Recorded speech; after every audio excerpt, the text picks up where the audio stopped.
చెట్టుకేమో విత్తుకు రుణమున్నది తెలియలేదు. ఈ చెట్టుకేమో విత్తుకు రుణమున్నది తెలియలేదు. నాకేమో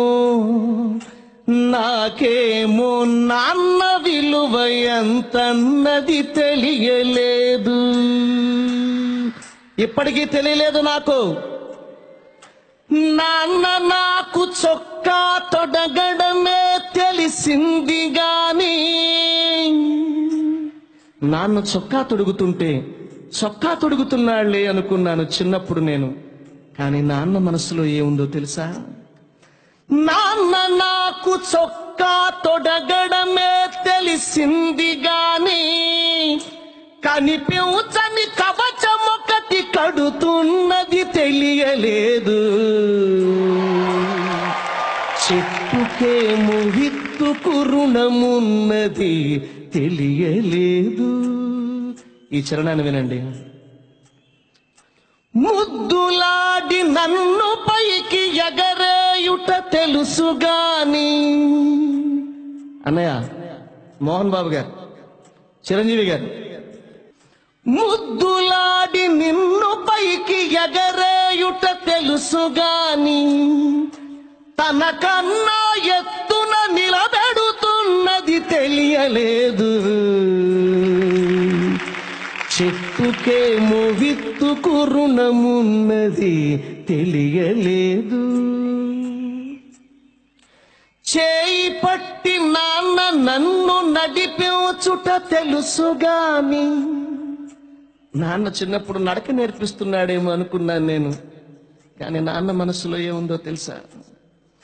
చేయి పట్టి నాన్న నన్ను నడిపించుట తెలుసుగాని, నా యాత్రకు శ్రీకారం చుడుతున్నది తెలియలేదు.